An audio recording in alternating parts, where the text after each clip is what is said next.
Assalamualaikum warahmatullahi wabarakatuh. Waalaikumsalam. Alhamdulillahirabbil alamin. Marilah kita bersyukur kepada Allah Subhanahu wa taala yang telah melimpahkan rahmat dan karunia-Nya kepada kita sehingga kita dapat kembali berkumpul di ruang Zoom yang sangat membantu kita pada kali ini. Baiklah, kali ini kami dari kelompok 2 mata kuliah pengembangan asesmen pembelajaran yang diampu oleh Dr. Abdurrahman MPD. Kali ini kelompok kami yang beranggotakan saya sendiri Eda Dharma Putra, Ega Septiviana, dan Wanda Andika Utami akan menjelaskan tentang pengembangan penilaian objektif dan variannya. Materi pertama akan disampaikan oleh saudara Ega. Kepada Ega dipersilahkan. Assalamualaikum warahmatullahi wabarakatuh. Baiklah, kami dari kelompok 2 akan mencoba mempresentasikan materi tentang pengembangan penilaian objektif dan variannya. Sebelum kita masuk ke materi tentang pengembangan, otomatis kita harus tahu dulu apa itu penilaian objektif. Penilaian objektif itu banyak menurut para ahli, ada beberapa definisi. Yang pertama itu adalah tes yang dalam pemeriksaannya dilakukan secara objektif, dan ada juga yaitu penilaian yang tidak dipengaruhi oleh faktor lain selain dari isi jawaban itu sendiri. Lanjut. Seperti tes lainnya, tentu penggunaan tes objektif ini harus ada alasan dalam pemilihan kita mengapa menggunakan tes objektif dalam pembelajaran. Pertama, alasannya yang pertama itu adalah pesertanya banyak sehingga memudahkan untuk melakukan tes objektif serta atau dalam penilaian. Yang kedua, testernya memiliki kemampuan dalam membuat tes objektif. Lanjut, yang berikutnya adalah waktunya longgar. Jadi waktu yang diperlukan itu tidak terlalu mepet atau mendesak. Terus yang ketiga adalah tes objektif itu bisa dilakukan berulang. Maksudnya di sini adalah tidak satu kali soal, satu kali tes, bukan begitu. Tapi soal itu bisa dilakukan secara berulang. Lanjut, yang berikutnya adalah dapat dianalisa. Yang berikutnya adalah sifatnya lebih objektivitas daripada tes-tes lainnya. Lanjut. Dalam pemilihan tes objektif itu sendiri, tentu kita akan melihat kelebihan dan kekurangannya. Kelebihan dari tes objektif itu yang pertama adalah lebih positif, representatif, dan objektif. Mudah dan cepat dalam pengerjaannya, pemeriksaannya bisa dilakukan oleh orang lain karena setiap kita membuat soal atau tes objektif tentu akan diikuti dengan kunci jawaban. Lanjut, tidak ada unsur subjektivitas dalam penilaiannya. Berikutnya adalah kelemahan. Kelemahan dari tes objektif itu adalah persiapannya sulit. Yang kedua, cenderung hanya dominan kepada daya ingat.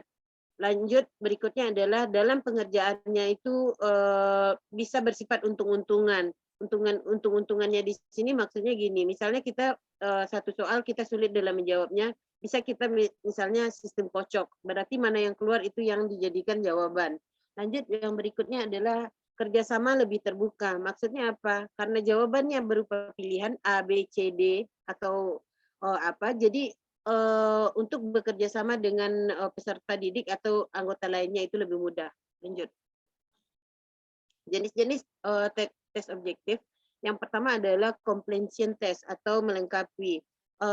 Comprehension test ini ada kelebihannya yaitu mudah dalam penyusunan dan mudah dalam mengevaluasi atau penilaian, hemat kertas, bahan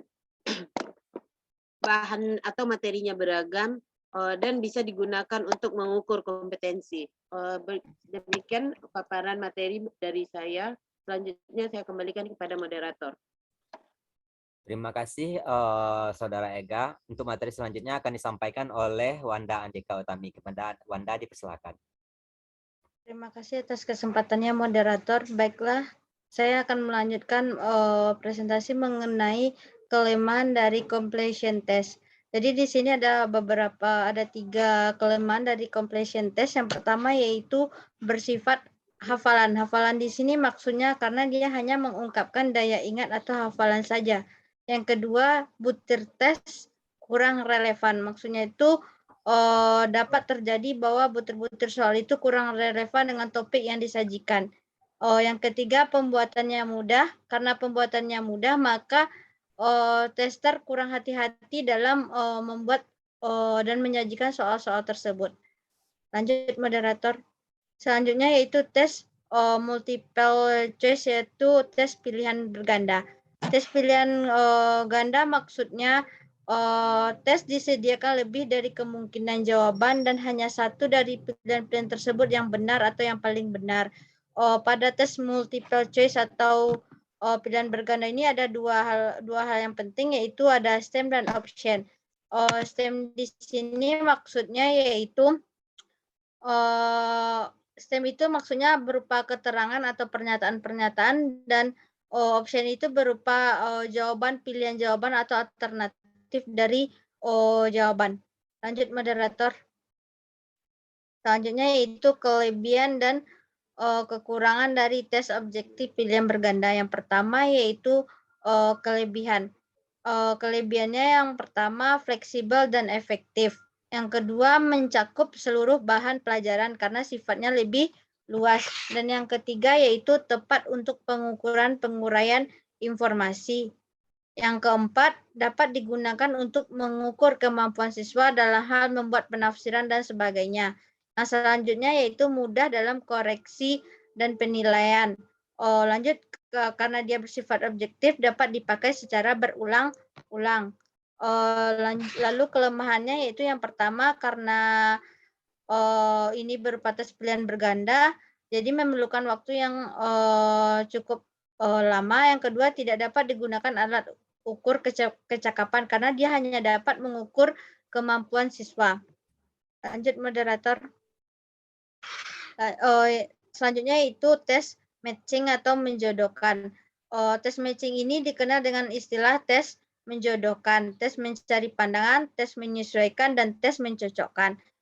Ciri-ciri dari tes matching ini yang pertama yaitu ada satu pertanyaan, satu jawaban. Yang kedua yaitu tes itu digunakan untuk menetapkan jawaban yang diberikan. Lanjut moderator. Selanjutnya diberikan kepada moderator.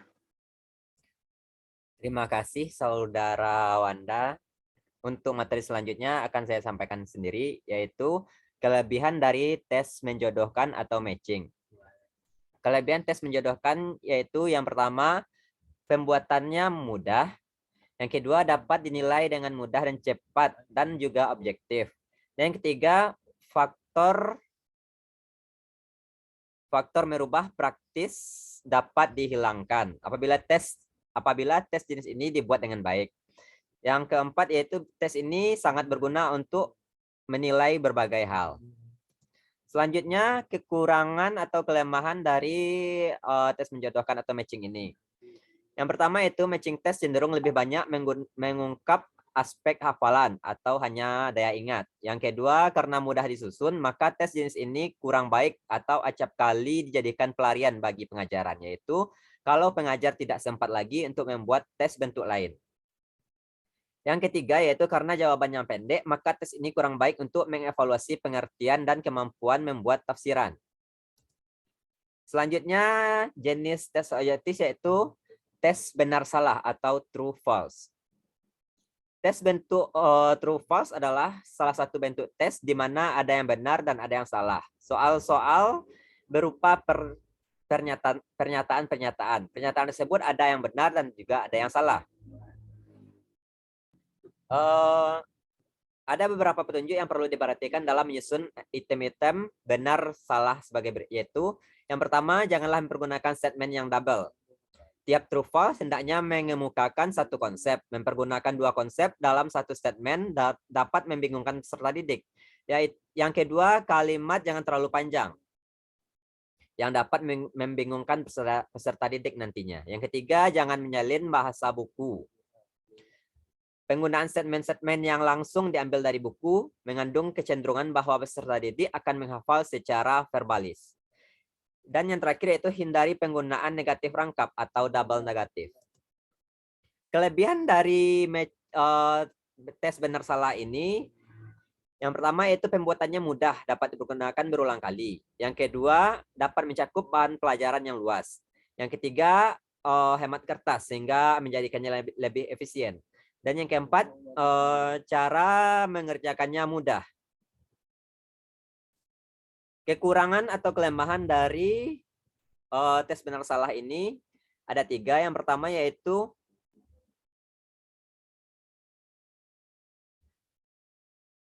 tes objektif berbentuk true false membuka peluang bagi tester untuk berspekulasi dalam memberikan jawaban. Yang kedua, sifatnya awal terbatas, dalam arti bahwa tes tersebut hanya dapat mengungkapkan daya ingat dan mempergerakan kembali saja. Dan yang ketiga, dapat terjadi bahwa butir-butir soal tes objektif jenis ini tidak dapat dijawab dengan 2 kemungkinan saja, yakni benar atau salah. Dan yang terakhir dari jenis tes objektif yaitu tes isian atau fill in. Tes objektif bentuk fill in ini biasanya berbentuk cerita atau karangan. Kelebihan dari tes ini yang pertama yaitu dengan menggunakan tes objektif bentuk fill in ini, maka masalah yang diwujudkan tertuang secara keseluruhan dalam konteksnya. Dan juga cara penyusunan tes ini sangatlah mudah. Kelemahan dari tes fill in ini, yang pertama yaitu tes objektif fill in ini cenderung lebih banyak mengungkapkan aspek pengetahuan atau pengenalan saja. Yang kedua, tes ini hanya dapat mengungkapkan sebagian saja dari bahan yang seharusnya diteskan. Baiklah, hanya sekian presentasi atau penjelasan dari kelompok kami, yaitu yang menjelaskan tentang pengembangan penilaian objektif dan variannya. Untuk kelanjutan dari diskusi akan dilanjutkan pada e-learning. Sekian dari kelompok kami, apabila ada kesalahan mohon dimaafkan. Saya akhiri dengan Assalamualaikum warahmatullahi wabarakatuh. Waalaikumsalam warahmatullahi wabarakatuh.